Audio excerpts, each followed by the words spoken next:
Hey everybody, Dan Anderson here with Kingdom Way Ministries with today's Monday mission post to incite and outfit your kingdom leadership.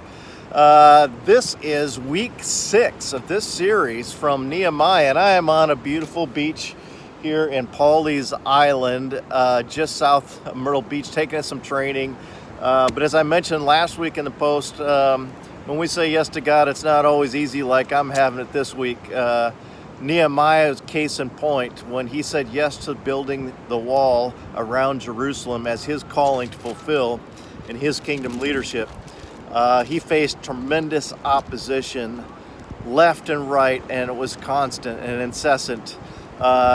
Today I want to share with you a principle about intentional neglect or leadership jettison. What does it take to fulfill your mission? It takes intentional neglect or leadership jettison. In chapter 6 of Nehemiah, the surrounding nations were coming to Nehemiah and saying, hey, let's have some peace talks.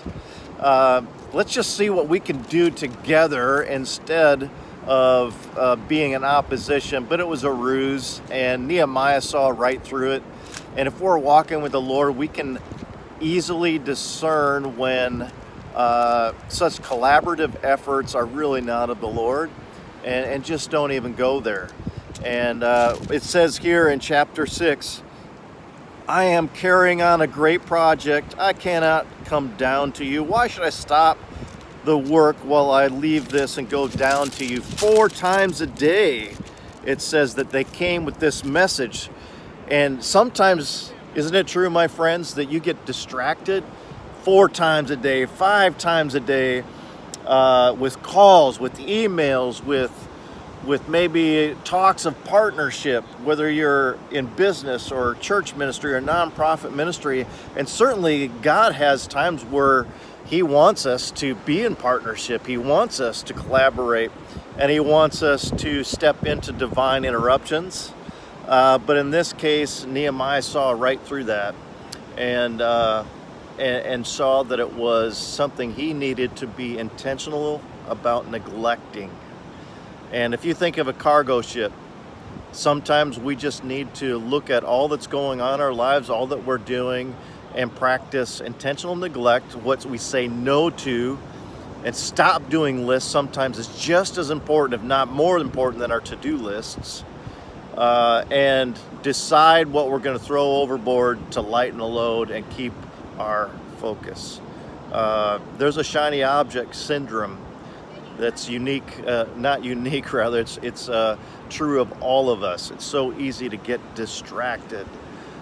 Jesus did this masterfully. Even in Capernaum, some of the miracles, he was up all night in Mark chapter 1 performing miracles.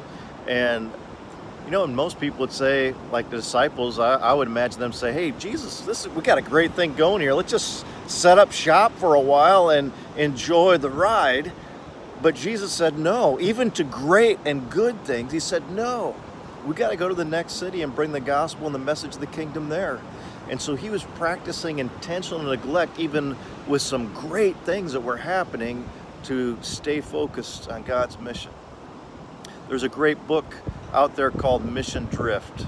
If you haven't heard of it, I encourage you to pick it up and read it. Reach out in the comments if you want to know the author. I can send you a link. But it is so easy for us to drift from our mission. Take a look at what's taking place behind me. There is a tropical storm just east of us near Bermuda. And there's a lot of waves coming in. And I guarantee you, if you went out right now and just kind of treaded water, you would drift really fast and you wouldn't even notice it. You'd be from point A to point B down the beach and you wouldn't even realize it. It's so easy for us in our leadership to do that. I don't want that to happen. You don't let mission drift happen to you. Practice intentional neglect and or leadership jettison. So tell me in the comments below, what is something you feel like God is calling you to intentionally neglect or jettison so that you don't experience mission drift? I'd love to hear from you. Don't forget to seek to make Him famous today by making your work and your ministry one. Lord bless you. Have a great day.